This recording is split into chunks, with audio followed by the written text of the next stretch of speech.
6% da população habilitada não dirigem por medo. 6%. Gente, é muita coisa. Muita coisa, graças ao nosso processo de habilitação. Que Uau! 6%.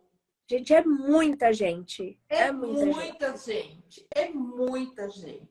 E assim, então, a gente tem hoje, né? É uma tendência bem marcante, inclusive entre os jovens, né? Principalmente entre os jovens, de não quererem mais ter carros, mas não por medo de dirigir, mas por conforto, porque botou na ponta do lápis e tal.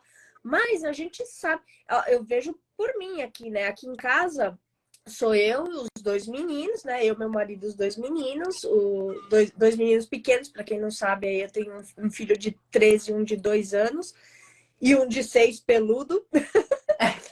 peludo. Né? Que também é filho. E eu moro junto com... É outra casa, mas é junto com a minha mãe, com a minha avó, que tem dificuldade de locomoção, e um tio que tem problemas neurológicos. Então, cara, ter um carro aqui é essencial para a gente fazer tudo isso, né? Dar suporte para os meus filhos, dar suporte para minha avó, para o meu tio, para minha mãe. Não tem como ficar sem um carro. Não tem como ficar sem um carro. Não tem como ficar sem um carro. Então, é por isso que eu achei essa live tão essencial, por causa disso. Eu percebo quanto o carro auxilia, é realmente uma ferramenta pra gente e não um lazer, um luxo. Não é mais um luxo. Ter carro não é mais um luxo. Agora, você imagina, Thaís, uma pessoa que tem um carro na garagem.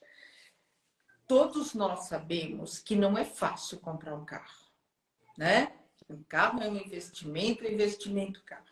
Ela tem habilitação, ela tem um carro na garagem e um dia de chuva ela passa pelo carro e vai para o ponto de ônibus e vai esperar o Uber. O quanto a autoestima dessa pessoa acaba puxando para baixo. Sim.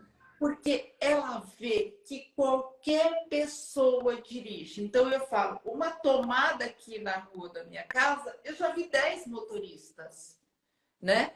Então, assim, todo mundo dirige, eu não dirijo.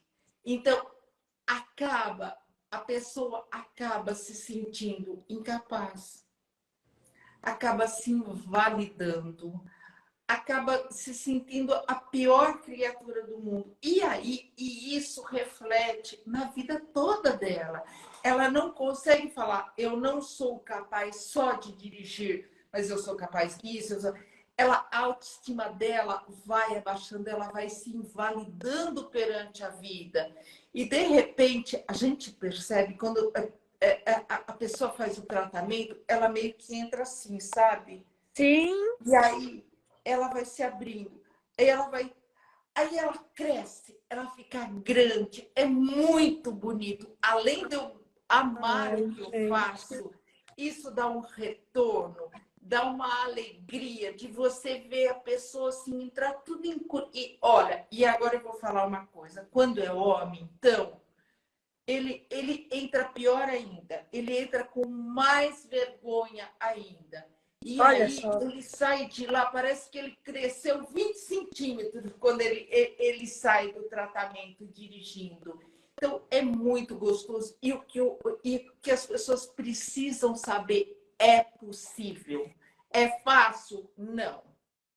Não é fácil, porque você tem que enfrentar o medo. Sim. Mas nada, o que é fácil nessa vida? E o medo não é um inimigo, né, Cecília? O medo é não. essencial na nossa vida. O medo faz a gente também, coloca a gente em movimento se a gente souber usá-lo, né?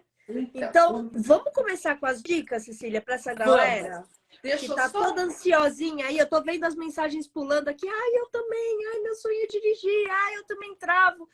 Como a gente faz para tirar esse medo e depois aproveitar os conhecimentos que a gente adquiriu para tirar esse medo e tirar todos os outros? Então, deixa eu só dar uma dica sobre o medo, que as pessoas começam a ficar assim, muito aborrecida com essa emoção chamada medo. O medo, ele é uma emoção e é uma emoção protetora. Ele está dentro de mim para me proteger. Eu vou atravessar uma rua, é o medo que faz eu olhar várias vezes.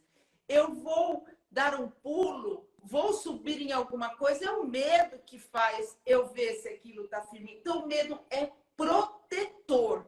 Então, não precisa ficar com raiva do medo, porque eu só estou viva hoje porque o meu medo que me protege, ele é meu anjinho da guarda.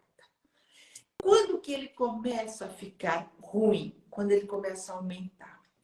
Quando ele para de te proteger e começa a te atrapalhar. Então, que hora que você tem que ficar preocupada com o seu medo?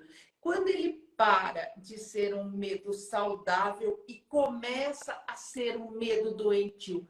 Quando ele para de te proteger e começa a atrapalhar a sua vida. Então, se ele começou a atrapalhar a sua vida, opa, meu medo já é um medo patológico, já é um medo doentio. É deste medo que eu preciso cuidar. Como se cuida de qualquer medo, seja ele de elevador, seja ele de carro, seja ele de barata, seja ele do que for. Como se cuida de medo? Enfrentando. Não existe outro modo de você cuidar do medo. Não existe hipnose, não existe nada. Só existe o enfrentamento.